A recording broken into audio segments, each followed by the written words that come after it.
May nakinig ba? Do not be afraid. Do not be afraid. Do not be afraid. Ano pa? Family. Be humble. Ano pa yung pinakatema ng ating usapan kahapon? Magtiwala. Promise.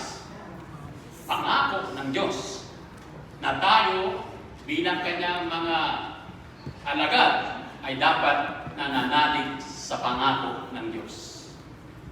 Tandaan po natin yan. Baka magtanong bukas. Ngayon po ang ating tema ay magtiwala tayo sa Diyos. May isa pong istorya na isang tao ay ginabi sa daan. At sa kanyang paglalakad, nag-brown out. Sa Pilipinas po ito. Nag-brown out. Madilim ang paligid. Pero patuloy siya naglakad. Hanggang sa isang sandali, nahulog siya. Nahulog siya, pero nakakapis siya sa isang sanga. Sabi niya, Lord, tulungan mo po ako. Walang sumagot. Inulit niya. Inagamit pa niya. Panginoon, tulungan po niyo ako. Biglang may sumagot. Sabi ng boses, bumitaw ka. Bumitaw ka. Sabi ng tao, ang dilim. Paano bibitaw? Sabi niya, wala na ba ibang Diyos dyan? Hinintay niya hanggang kinabukasan. Pag nangalay na yung kamay niya, bigla siyang napabitaw, pero maliwanag na. Pagbagsak niya, ganun lang pala taas, bawat sa kanya. Sure. Kung nagtiwala siya sa boses ng gabing yun, nakauwi na siya nung gabing yun.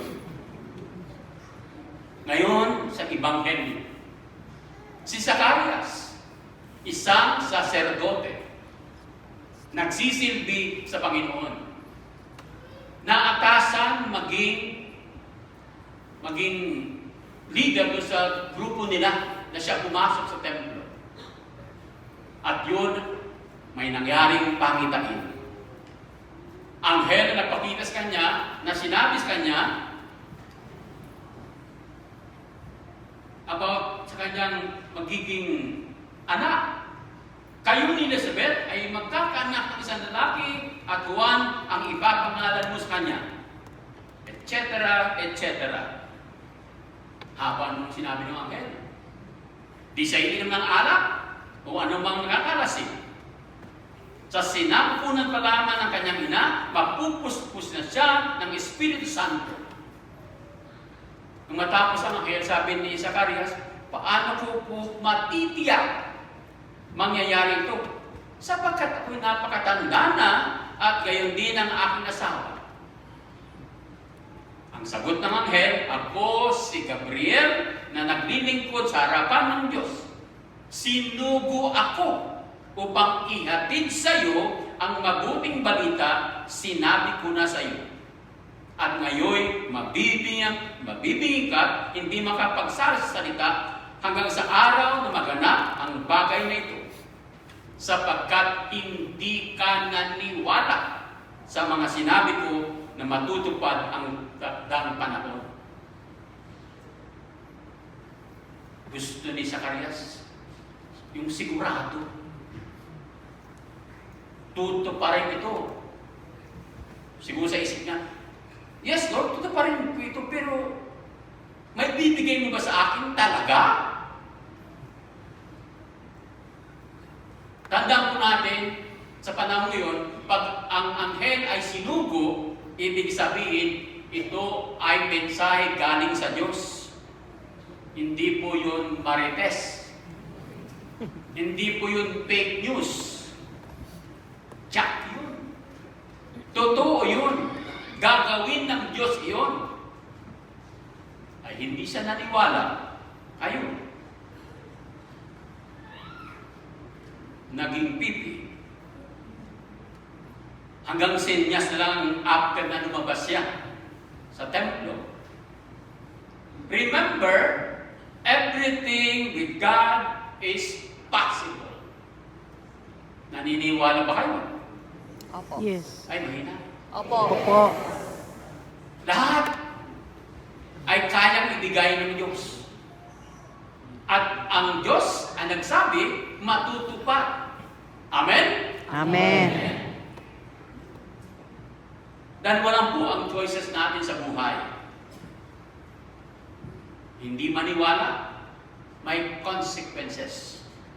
Pero pag naniwala ka at nakikooperate ka sa Diyos, matutupad. Because each and every one of us are cooperator with God. We are instruments of God. You as a father and mother are instruments of God. When a child will be born,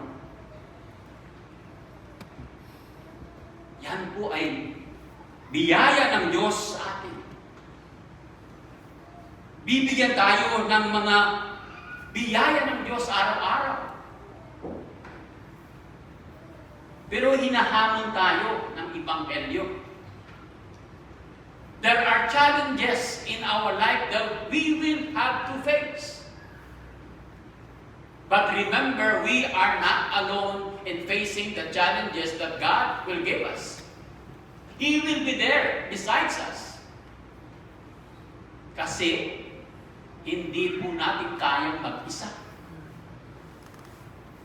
There will be problems and difficulties.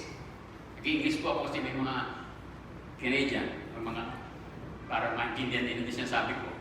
So, always trust God.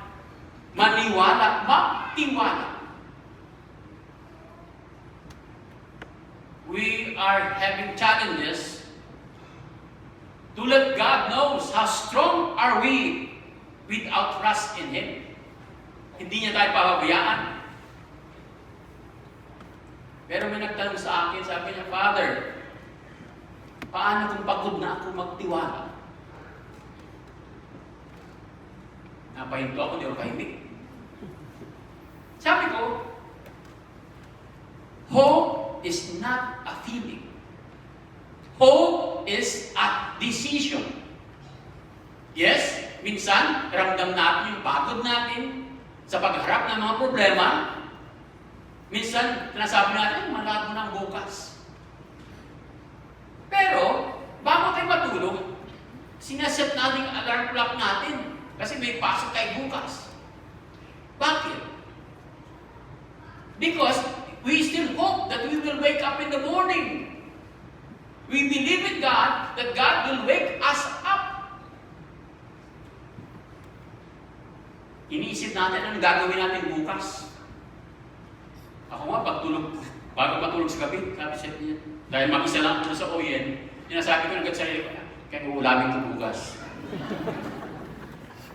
Kaya lulutuin ko. Eh pagbukas ko naman ng rep, puro itlog lang. Na-try ko na lahat ng klase ng luto ito. Hard-boiled, soft-boiled, sana side up, nilagyan ko na ng sibulyeno. But still, I trust in God that I will be wake up in the morning. Ang daming plano natin. Bakit? Because we believe. Because we can survive. Pinipili natin na magtiwala at bumangon at pagpatuloy sa buhay. Hinahamon lang tayo na pumili muli. Ibig sabihin, God is leading us always to what is good. God is leading us to wake up in the morning and continue our journey with Him. Ang nangyari kay Zacarias, hindi siya nagtiwala sa Diyos. Di ba mayroon tayong kanta sa Pilipino na may bukas pa?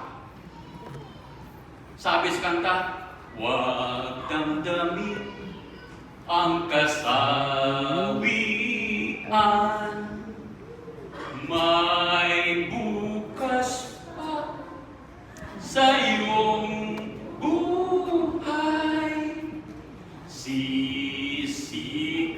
din ang iyong araw.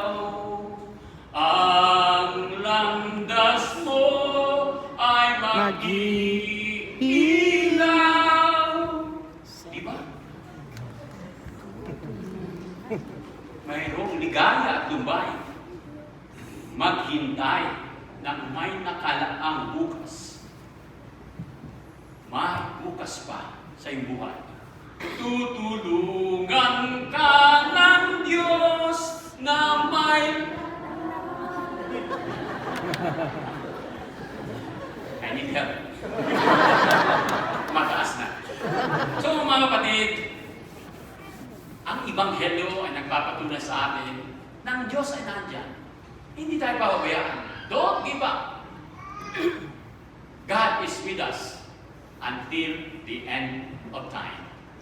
Amen? Amen.